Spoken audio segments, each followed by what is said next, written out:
Hello दोस्तों, मेरे channel भजन रसधारा में आप सभी को स्वागत है। दोस्तों, ललही छठ 14 अगस्त को है, दिन है बृहस्पतिवार। तो बहुत प्यारा, बहुत दर्द भरा छठ का गीत। तो चलिए छठ माता का गीत सुनते हैं।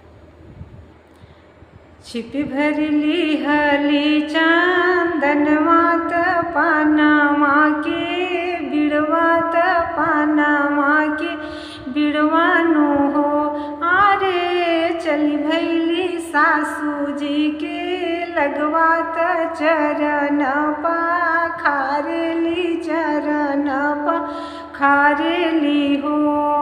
ससु मोरे बोले सासू आज हमें छठी के बरतिया हमहूँ छठी करबो हमहूँ व्रत करबो नो हो। ये सासू हमरो के पियरी मांगई तू हमहूँ छठी करते हमहूँ व्रत करती नो हो। ससु मोरे बोला ही के रहली नदिया उठी बोले नदिया उठी बोले ली हो।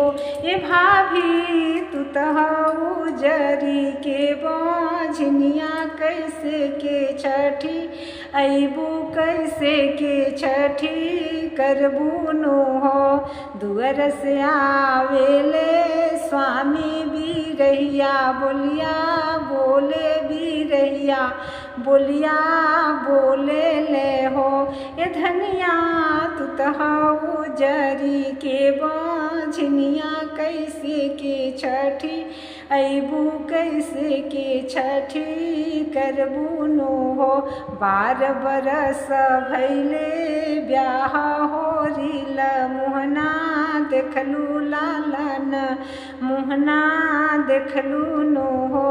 ये धनिया तू तहाऊ जरी के बाझनिया कैसे के छठी करबू कैसे के व्रत करबू नो हो।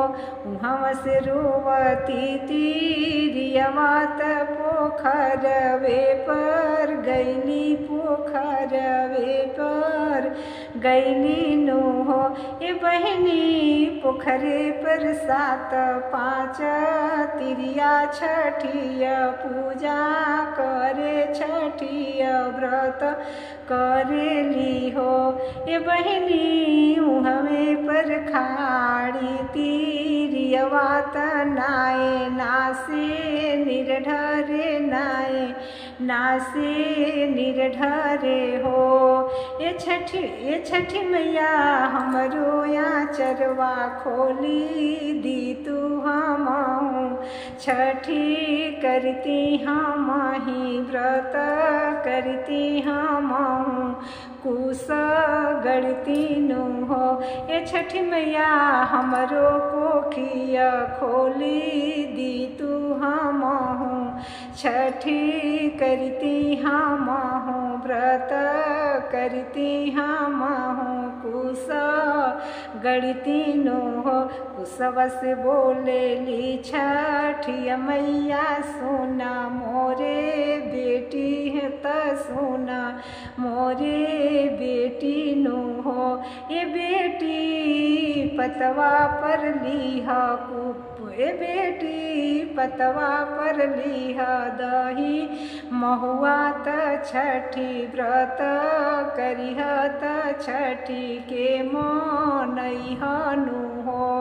ये बेटी पोखरा में गढ़िह तूहू कुशवा त छठी के मनइहा नु हो। ये बेटी छठी कृपा तह पर होई है आचर खुली जइहे कोखिया खुली जइहनी हो। ये बेटी महुआ प्रसाद तूहू खइह आचर खुली जइहे कोखिया खुली जइहनी हो। बीतत सावन महिनवा त चढ़त भदौआ नु हो।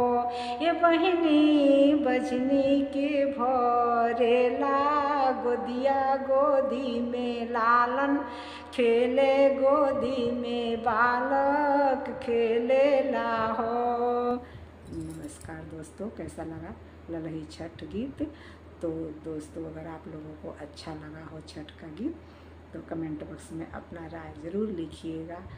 फिर मिलते हैं कोई अच्छे से अच्छे छठ मैया के गीत के साथ। तब तक के लिए नमस्कार।